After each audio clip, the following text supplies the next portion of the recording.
নতুন ইউটিউব ব্যবহারকারীদের যে ভিডিওগুলো দেখানো হয় তার 20%-এরও বেশি হল তথাকথিত এআই স্লপ বা কৃত্রিম বুদ্ধিমত্তা দিয়ে তৈরি অত্যন্ত নিম্নমানের কন্টেন্ট।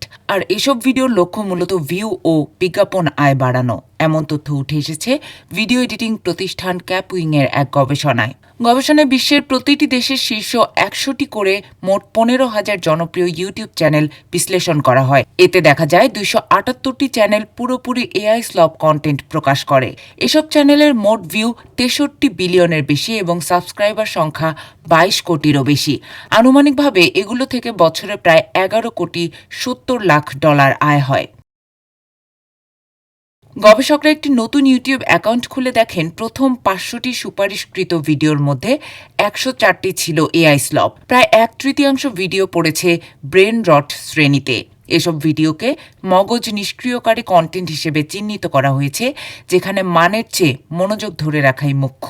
এই তালিকায় ভারতের বান্দার আপনা দোস্ত চ্যানেলটি সবচেয়ে এগিয়ে, যার মোট ভিউ 240 কোটির বেশি। চ্যানেলটিতে বানর এবং হাল্কের মতো কাল্পনিক চরিত্রের অদ্ভুত সব লড়াই বা টমেটোর তৈরি হেলিকপ্টারে ভ্রমণের মতো দৃশ্য দেখানো হয়।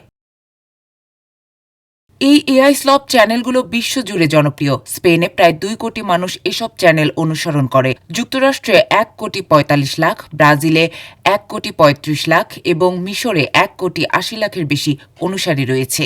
প্রযুক্তি বিশ্লেষকদের মতে এআই টুল ব্যবহার করে খুব সহজে এবং প্রায় বিনা খরচে শত শত ভিডিও তৈরি করা যায়। ভারত, নাইজেরিয়া বা ভিয়েতনামের মতো দেশে যেখানে ইন্টারনেটের সুযোগ আছে কিন্তু গড় আয় কম, সেখানে মানুষ ইউটিউব থেকে অর্থ আয়ের পথ হিসেবে এই পদ্ধতি বেছে নিচ্ছে। ইউটিউবের এক মুখপাত্র জানিয়েছেন, কন্টেন্ট কিভাবে তৈরি হয়েছে তা নয়, বরং মান ও নীতিমালা মেনে চলাই তাদের প্রধান বিবেচ্য। নীতিমালা লঙ্ঘন করলে কন্টেন্ট সরিয়ে নেওয়া হয় বলেও তিনি জানান।